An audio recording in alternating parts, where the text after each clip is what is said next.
Who was Boris Lurie?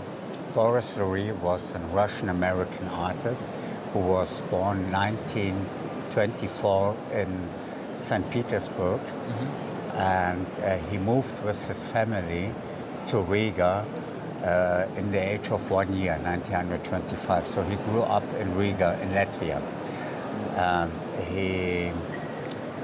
He was a victim of the Holocaust because the Germans came into Latvia in 1941, and as you know, they murdered almost all the Jewish population in Latvia. Yes. And so almost all the family of Boris Lurie was killed by the Nazis, the grandmother, mother, sister, and his teenage girlfriend. And only he and his father survived 4 concentration camps. It was a miracle that they survived it. And they have been liberated from the concentration camp Magdeburg-Polte by the US Army in 1945. And then they emigrated to New York City 1 year later in 1946. And Boris started to be an artist. He was an artist before because he was drawing and painting as a young man. Already as a child. Exactly. But he started his artist career in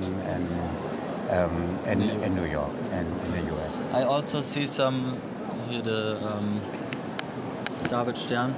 Yes. And Jewish references. Yes. No art.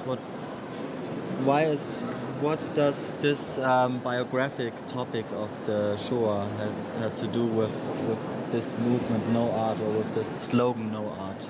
Okay, Where does it come from? So first of all, Boris was Jewish, and he used the Star of David in his pictures.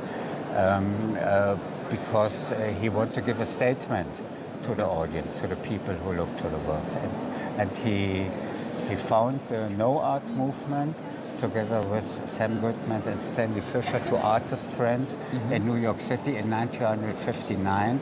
And no art, it don't mean no to art, it means to say with the art no to many things that are totally wrong in our society, which is war, sexism, anti-Semitism. Maybe we can find some of the topics he says no to in the artworks themselves. Yeah, we have many of them. For example, if we choose this work, which is, by the way, the largest work that Boris ever produced.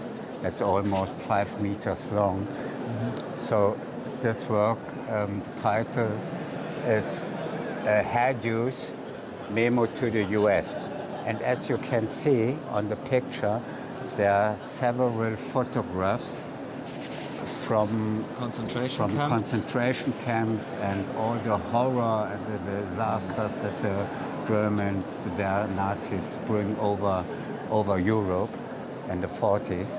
And he put these photos as a documentary, you know, to show the truth, what really happened. And to don't forget about it.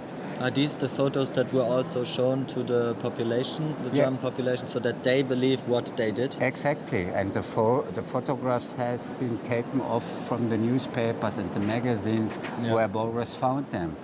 And so he put these photos on canvas, and you see it's also very nice, some drawings by Boris. Yes. But these are not original drawings, these are prints from the drawings, and he put the prints on canvas. And also, but here there's also some, like... yeah, this is from the printer. That's the stem from the printer. Exactly. That goes inside the material. Exactly. So there you can see that it's a print and not a drawing. Okay, and the other photos? Yeah, the other photos, then you erotic. See the erotic photos, the pin-ups. These images has been taken from the magazines as well, the same magazines where he found the photos on the Holocaust. So it was incredible that these magazines published the images from the concentration camps together with the pin-ups in the same magazine, in the same exact issue. Same issue of the same date. Exactly. And, What kind of a magazine? it was Life magazine and other magazines in the US. He put together what he saw, you know, and then it's very clear to say no. Yeah. To say no this. to sexism and to say no to use women as a brand, you know. Yeah.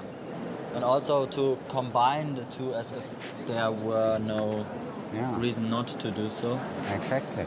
The terrible swastika, das Hakenkreuz, but also very clear to say no. Yeah. To say no to all this disaster.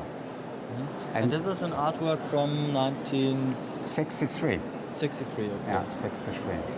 And the magazine was from 60s Yes, or was it? maybe 62, Yeah, 61. but it was not from 45 or something like no, that. It was. This is another scandal because the society needs almost 20 years to talk about the Holocaust. In the 50s, nobody knows about the crimes of the Nazis. This starts very late in the end of the 50s or beginning of the 60s to show these images, you know. Nobody knows about it before. Yeah, and it's absurd to, also the recipes and stuff like that. Yeah. And what happened to no art in the years that came? So because it was just a very short span of time. Yes, it was from 59 to 64. So this 5 years was the most important years of the no art movement, with several exhibitions in New York. The three artists, Lurie, Goodman, and Fisher, founded an artist gallery which called March Gallery. So march from to go ahead, marschieren. Yes. Yeah. And they did many shows at the March Gallery, and they also exhibited at the Gallery Gertrude Stein in New York. And Gertrude Stein was the gallerist and the friend of Boris Lurie. She supported Boris and the no art movement since the beginning and until the end. And she was the person who founded the Boris Lurie Art Foundation after Boris Lurie died in 2008.